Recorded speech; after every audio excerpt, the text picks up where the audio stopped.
Good morning. It's been a few days and since I've shown you any of my art progress, so I thought I'd go ahead and rectify that. I have made a slight change to my art schedule, but first let me just talk about the next chapter in this book that I'm reading on the history of the comic strip. The last time I talked about a comic strip called Barnaby, which is about a little boy and his fairy godfather. And this looks very interesting. This is from the late 1940s, and probably continued for another decade or so.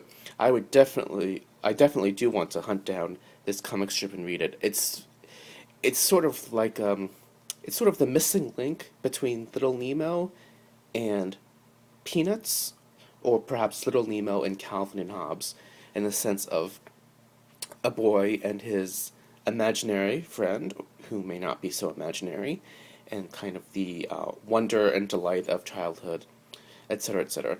I will hunt this down eventually, and we can talk about that more. But anyway, this is a strange time period for comics. So I'm finishing this chapter in the 1940s, and then the next chapter is called the Frenzied 50s. And there are just dozens and dozens of comic strips which appeared and disappeared, and many of them lasted for only a year. And many of these were, well, at first they were war strips that came to an end, and some of them transitioned to adventure strips. But we also have some, and you can see that with some of these samples.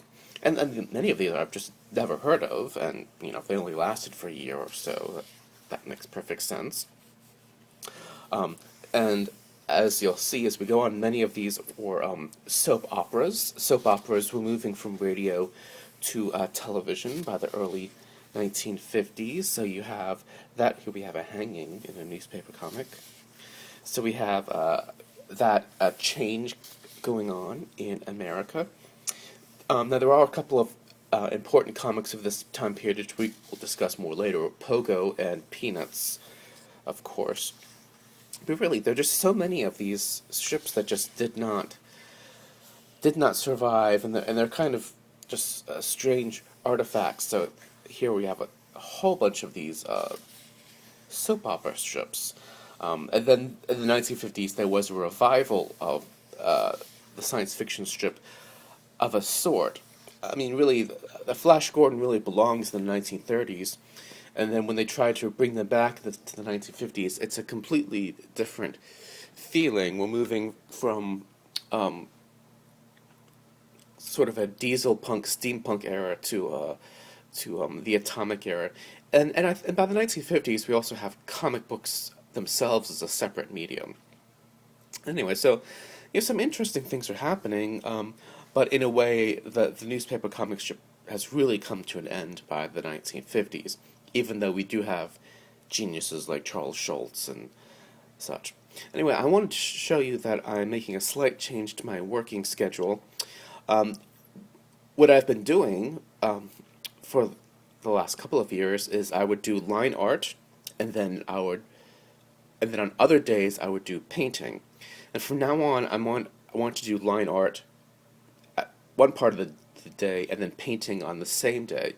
Because I think those two things are beginning to, I think I'm coming to the stage where they're sort of beginning to converge, and I'm getting better at each one. I mean, they both are very different. And even when I do some line art for something that's never going to be colored, I still think it's a good idea to do that, and then later on move to a separate project on that same day, so that every day I'm working with a pen, but I'm also working with a brush. So anyway, for the last few days, for mornings, I've been working on this black and white project here. I guess I can talk about this later at another time. I'm just showing you what I've been working on. This is a sketchbook where I've been trying to figure out kind of a school uniform. So I have sketchbooks here, just trying to figure out things.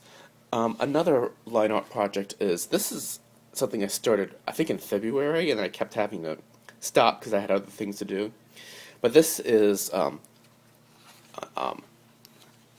project with just red ink. So it's an off-white paper, and just by using red ink, I wanted to tell a comic strip story. So, I mean, this may be something I'll work on maybe in the morning and then in the afternoon, um, painting. So I still have the rest of this sketchbook to paint. About 80 pages left in here, but this will get done sooner or later.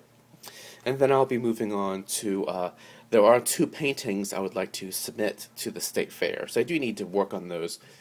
I don't know, maybe in the middle of August. So I'll take a break and just concentrate on those for a few days.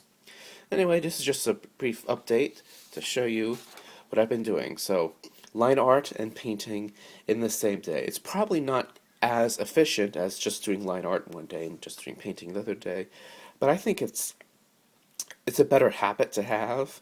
I think it's better to switch back and forth, and I don't know. It just seems it's right to do. Anyway, I will talk to you later next time. Goodbye.